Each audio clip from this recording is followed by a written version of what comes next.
afternoon, ladies and gentlemen. I'm Joe Malkin, and we're here to talk to Coach Bob Corradi and Coach Mike Kelley about the history and tradition of Massachusetts Maritime Academy Buccaneer athletics here for homecoming and reunion weekend. Coach Corradi, sitting right next to me, and the former director of athletics and former head baseball coach. And next to him is Mike Kelley, the current director of athletics and the current head baseball coach. It's like looking into the past here, isn't it, with Coach Kelley sitting right here next to you, Bob? It's perfect. Isn't that great? It is awesome. great. And is this like looking into the future? Yeah, just a little bit, way into the future. What? Oh, wow. The shot's fired already. So, guys, we're here to talk about Buccaneer athletics. Mike played for Coach Corradi back in the late 90s. And Mike and I have a little bit of a connection as well, coming from Milford, Massachusetts. And that's kind of where I want to start. Coach Kelley, what brought you to Mass Maritime from Milford after high school? The biggest thing was basically Coach Corradi kind of put out there that I could play football and baseball and earn myself a job when I got out. I really didn't know what I wanted to do for a career, but I knew I wanted to play both sports in college. So that was a big selling point for me. And why'd you recruit him?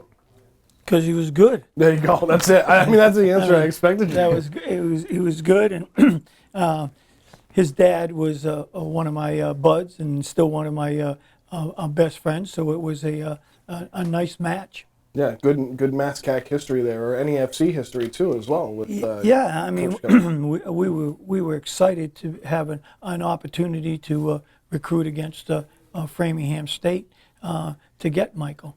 And that's always a question I wanted to ask, is why didn't you go play for your dad at Framingham State? Why did you come down here to play baseball and football? The honest answer is my mother wouldn't let me. That's the honest answer. She wouldn't let me go to a school where my father was, and kind of she wanted me to burn my own path, and that's, well, he's the one that told me that, Mass Maritime was the class of the conference, and if I wanted to do better by myself, to go to Mass Maritime. And for those of you watching that don't know, Coach Kelley's father, Tom Kelley, he just retired as the head football coach after 13 seasons as a head football coach at Framingham State, and is still the director of athletics. So keeping the MassCAC in the family, as you and I have talked about so much with family. So we talked about Mike coming down to Mass Maritime, and kind of going off what you said, Mike, there was you didn't know what you wanted to do after you left Mass Maritime. Did you ever think you'd be back as the director of athletics? Never. I never thought I would be back, especially as athletic director. I came back as a company officer, so I worked in the dorms as a company officer. Most of the kids or the cadets know me as a company officer, because you actually touch a lot more students as the company officer as opposed to athletic director. But I'm very happy and ecstatic to be the current athletic director. How did that help or hurt you, being the company commander over there and then moving over here? I mean, I've heard all the stories from some of our now head coaches and assistant coaches that were students here, but how did that help or hurt? It's kind of, you had to kind of play little middle ground there, where it did both. It helped and it hurt a little bit, because it helped that the students, they had to understand where I was coming from as a company officer, where I was going to know what happened in athletics and what had happened in the dorms. So they kind of understood where I was coming from. So they made my job a lot easier when, understanding where I was coming from. Do you still have that connection now, kind of going the other way from athletics, knowing what's going on over there? I mean, you are very close with a lot of the student athletes. So I am. And it's more advice now. Yeah. I kind of give them a lot more advice now in my role now, as far as how to deal with the regimen and how to get through that and making the right decisions. Yeah, being able to come over. Well, I started out as a company officer also. That's my nickname. That part I didn't know, actually. Yeah. All of the alumni, they'll remember that as being Bo. That's what they used to call me, rather than lieutenant. They used to call me Bo. So I started out as a company officer. But the point is, because I was coaching football and I had that relationship with Ruggsy, and then I also had the relationship with Hexter and who's the wrestling coach and whatever. That's how we developed the two-sport athlete.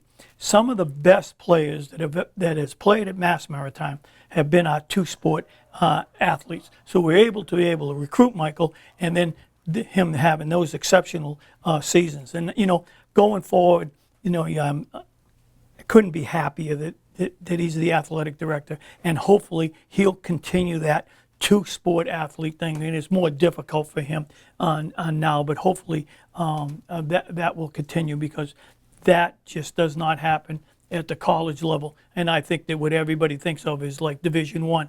Even at Division III now, we're down to sport specific.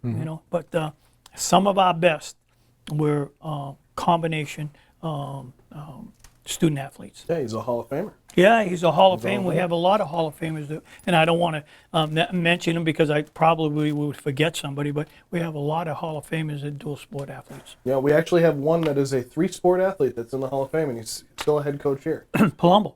Mark Yep, Palumbo yep, was Mark for Palumbo, yep. football, wrestling, and hockey. I'm sorry, hockey. Yep. Yep. So, and that's one thing we talk about. Mike is a Hall of Famer, a two-sport athlete. What was he like as a player for you back in the 90s? I mean, we talked earlier about how you have so many athletes that come back and work here, but Mike came back and worked directly under you after being a player for 4 years. What was he like as a player? He did it on the field. He was always quiet and whatever, and he led by example. Make sure that I have it correctly and whatever. But we're playing at Nichols in football, and Joe get hurt, Joe O'Malley, correct? Right along the sidelines. And what we had to do is we had 2 games left, and Michael was about ready to break school records in passing. And Ruggs on the way home, it's hey, what do we do here? And we move Michael to quarterback, and he never questioned it, And we went 1-1, right? Yep. And actually, to be honest with you, against Bridgewater at a halftime, I believe we were winning, Yeah. And then they just caught on to us that we just didn't have a complete package, offensive package, and they caught up to us. So, yeah, he was someone that led by example, okay, and someone that came to play all the time. I don't know if you missed any games being injured, were you? No. It's because of that Greg Foligno guy. That was the athletic trainer at the time, right? Yeah.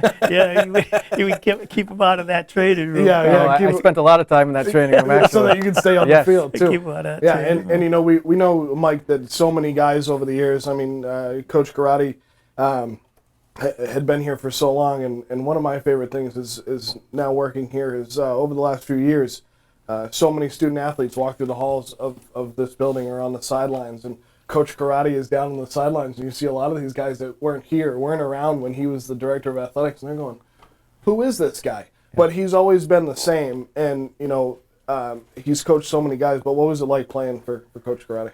I played for him in both baseball and football. And the thing that I can say the most, the passion that he has for Mass Maritime and the blue and gold is unrivaled. And his baseball practices were just like his football practices. The intensity was unbelievable. His motto was he's going to run his baseball practice just like a football practice, where it's individual, group, and then just one thing after another, always continuously moving. So it was a pleasure to play for him. What were some of the unique experiences for both of you, not only as head baseball coach or assistant football coaches as you were and you still are, but also as director of athletics? What are some unique things you had to deal with at Mass Maritime during your careers?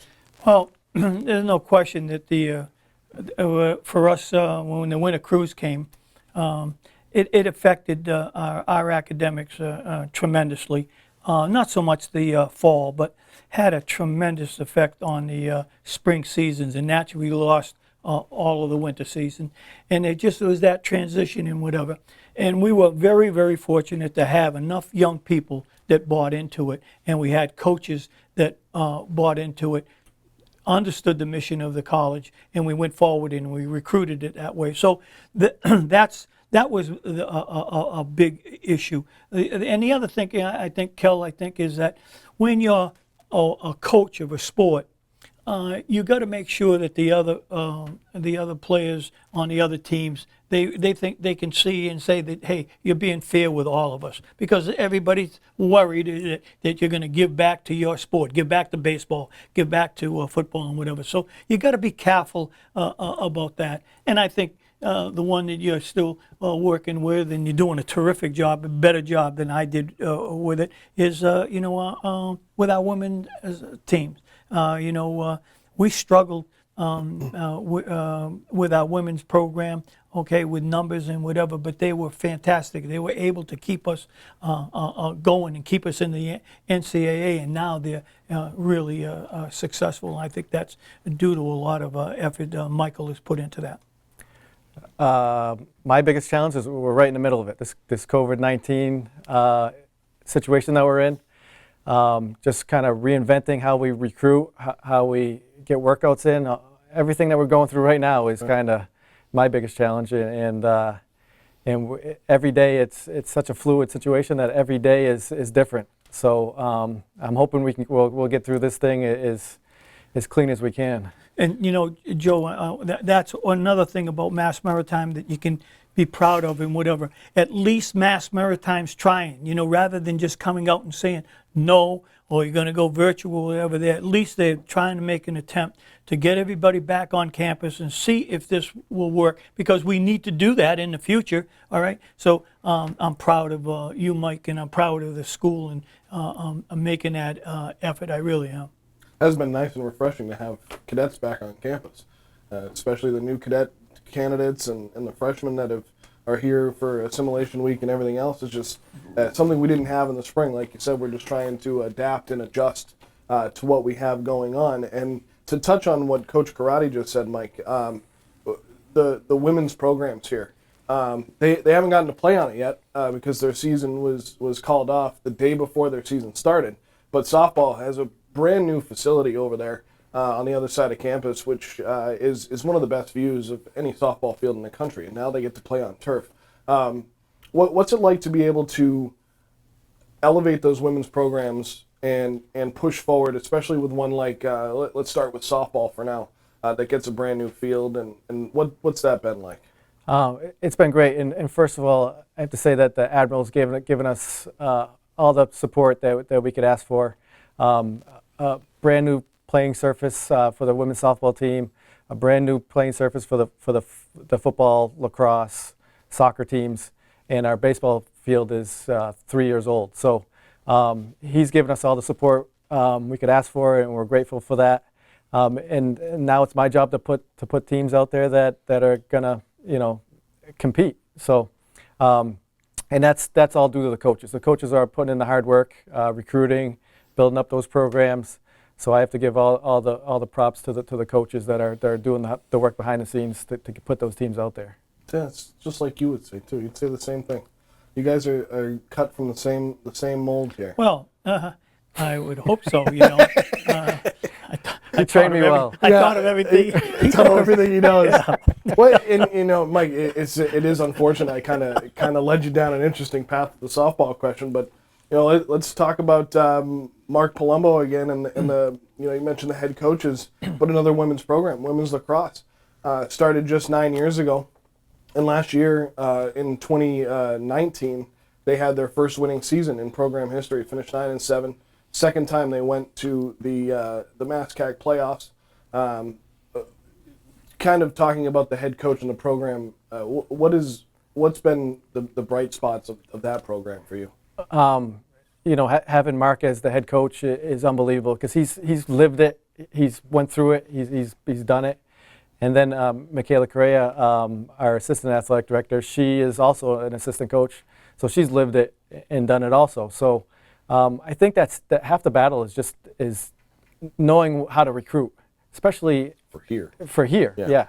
Especially for those women programs that are on the rise. All the hard work's done by the coach. We both have done it. The recruiting's the toughest part. once you get him here, the practice is fun. You know, the toughest part is get the student athlete here on campus and buying into your program and things like that. So he's done a tremendous job with that part of it. Yeah, he went from, 2 years ago when I started at Mass Maritime as the sports information director, he went from a roster of 14 girls, and to start camp in 2020, he was close to 30 girls. And it just, he knows what he's doing because, like you said, he's lived it. Yeah, what happened is that his daughter was a college lacrosse player, and he had his lobster boat and whatever, and he came in to see me. I had coached Mark and whatever, and he said, "Hey, Coach, I would love to come over to Mass Maritime." I said, "Beautiful." And so he came over as an assistant coach, and then once his daughter graduated and whatever, and his business got to be very successful and whatever, he's taken over the program, and he's just been a special guy. But he was a special guy when he was here playing, three-sport athlete, the only three-sport athlete in our Hall of Fame. And to go along with the theme of everybody comes back, everybody knows Mark when he steps on campus. He drives by in his lobster boat all the time, and everybody knows when he goes by. That's right. And prior to him, the coach that he was an assistant for, Leslie Bushy, who's still here, she's still working here, and she follows the program. And I remember calling her the day that Mark passed her as the all-time leading wins getter as the women's lacrosse coach, and she was happy. She comes over and watches the games all the time, and that's one thing. And I know I keep harping on it, but that's one thing about Mass Maritime you don't necessarily see everywhere else. Everybody comes back in some form or fashion. Why do you guys think that is? It's the tradition. I think that we've been fortunate enough to have the right players, the right student athletes, okay, and the coaches that believed in what we were talking about. You come here, all right, and you put in the effort, all right, and you put it in not for yourself, but for the program and for the school and whatever, and you buy into it, the regiment, and you buy into the athletics and whatever. And we talk about it all the time, the slogan, pride in our tradition, a tradition of pride. It's just not words. It's stuff that we actually believed in, and you can see it by the coaches that we've had here for a number of years, like Coach Cam now and Coach Perry and whatever. They believe in that, okay? And unless the coaches believe in that and follow that, guess what? It's not going to go down. It's not going to transcend into the student athletes, because they can see it. They can say, "Hey, wait a minute. They don't really mean it because they don't live it, But we actually live it. We believe in it, and I think it's been the foundation of our athletic program. I really do. Can you say it any better? No, I can't. I'm going to say it shorter. Oh yeah, all right. I got it. It's a special place, and the people that graduate from Mass Maritime, they want to give back. They honestly want to give back and give back to the students that are coming in after them. So it really is a special place. What has been the changes and challenges in recruiting? Yeah, I mean, you've recruited for 2 sports, and you've been here during the start of multiple women's programs. Women's lacrosse started here as you were the director of athletics. Women's soccer, volleyball came back. What have you seen as the positive or negative changes of recruiting? Well, it's caused me some controversy or whatever with admissions or with my own coaches and whatever. I just believe that you should recruit someone who wants to come here or has an interest in coming to Mass Maritime, because you can build on that. But if you're going to try to bring someone here to play a sport, especially to play a woman's sport, and they don't want to go into marine trans or marine engineer, that's not right. That's not fair to that young lady, because that young lady should want to go where she wants that career. So you get someone, shows an interest in marine trans, marine engineer, or one of the other majors, all right? Now you bring into the regiment, now you bring in the rest of it, the program, and you work with that. So that's what I see about recruiting. And I don't see it any different than when we first got here, all right? I made all those mistakes. The first 2 or 3 years I was here, okay, I didn't have those players as sophomores and juniors because they left and they transferred. So that I realized how I needed to recruit and whatever. And to be quite honest with you, with baseball, I hardly ever really had to go out and recruit outside. I coached during the summer, Legion baseball and Babe Ruth baseball, and I had coaches that just would come to me, okay, and say, hey, this kid fits into your program and whatever, and that's how we developed. He actually played Legion baseball against me and whatever. So that's how we did it. I think Michael stresses that with his coaches today, and I think that's why we're successful. Right, Mike? I don't know. Yep, absolutely. Yeah. I mean, you played for him, you coached with him. Now you're the head baseball coach, director of athletics, so you kind of take a few of those. But I mean, is there any other challenges that you've seen, or how have things changed just from the time you played? It's a little bit more technological. With everything video on, you can get it over the computer now instead of sending the tape or the DVD and stuff like that. So it's a little bit more right at your fingertips than it probably was when Coach was recruiting. But the overall message is still the same. We sell the school first, and athletics is a great opportunity on top of it. Should see how many emails that are sent out every day recruiting. Imagine that. You wouldn't have to make all those phone calls anymore. No, I would just give it to my secretary to send out all those emails. I used to write out all the emails and hand it to her, and then she would have to. That's the lore around here. Everybody knows those stories. You'd have her print off your emails for you. I'm the only person that would come into work, and she would go on my computer, no matter what anybody sent me or whatever, and she would go through all my emails and whatever, pull out whatever she needed to do, and she would send out emails answering for me or whatever. It was amazing. Yeah. The amazing part was you kept them all. I had to throw them all away when I got into office. The amount of papers, I'll tell you, between you and Skip Thompson.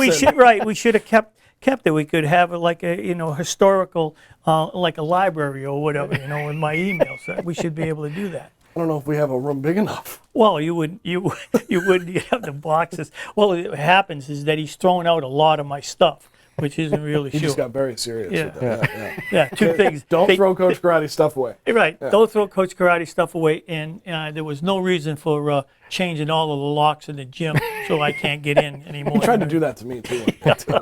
So that was it. We again with the coaches that you've brought in, and so many people have been brought in from the inside who were here, a lot from the outside, myself included. But one coach that's been around for a long time, who we're going to talk to soon, is Greg Perry, head men's soccer coach, who you brought in back in the 90s when he was freshly graduated from Westfield State.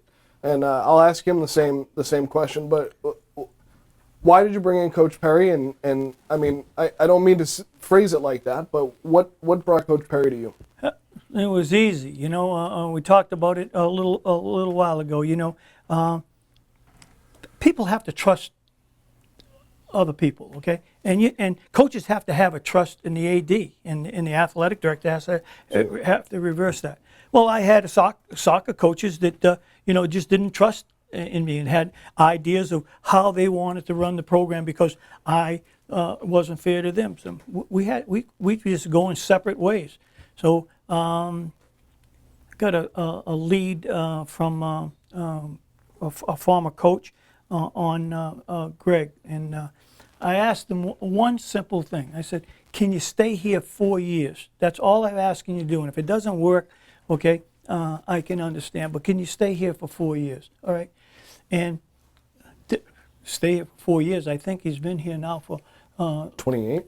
Is it 28 years? Okay, and he has brought that program to another level, a level that I'd never anticipated. Not only competitiveness and whatever, but the love that his alumni have for him. They run the most fantastic golf tournament, the baseball and the golf guys. He bought into the act. Okay, he bought into this act. All right, and he's been here ever since. he's one of the special guys.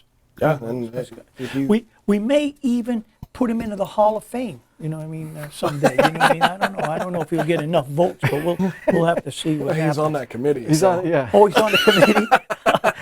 Well, he'll get a Felino's vote. But I don't know he might have to abstain Yeah, from the vote. We'll have to find a proxy to come in for him, right? That, you know, whatever. Yeah, but I'm sure his former players will all be pounding the doors to make sure you put him in there. So. Well, he's also an assistant baseball coach. So Right. I Well, he was with us. Yeah, as well. absolutely. And Always has been. Coach Michael and whatever, you know. So. Yep. He coached me. He coached you, and now you're that coach. Yeah. Isn't that interesting how that keeps happening here?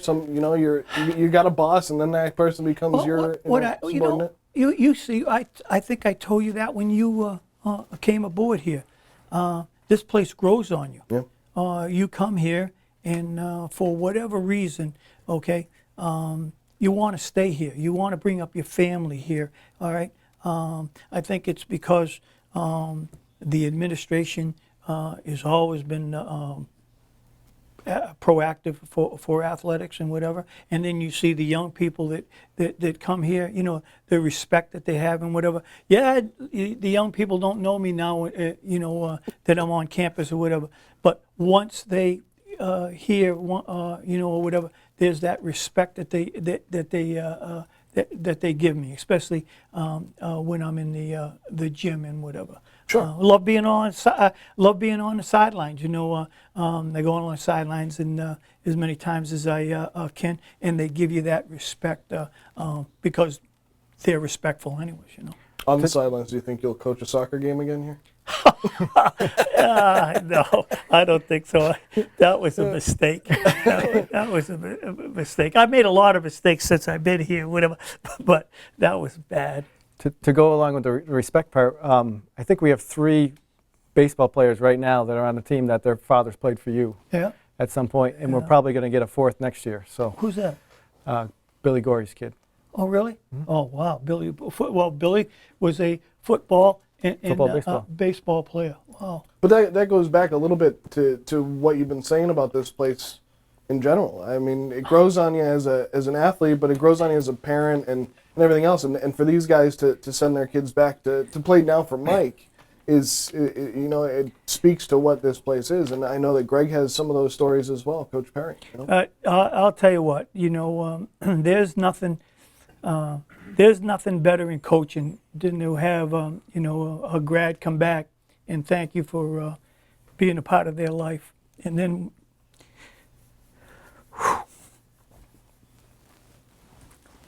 when their children come back,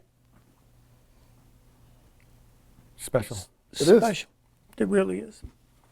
This guy even came back to coach for you, and then you retired, and you got your job, and so you got to be doing something right. Well, yeah, we all did. I don't think it gets done by one person. It takes a lot of people to make something successful. Can't be done alone. Just can't be.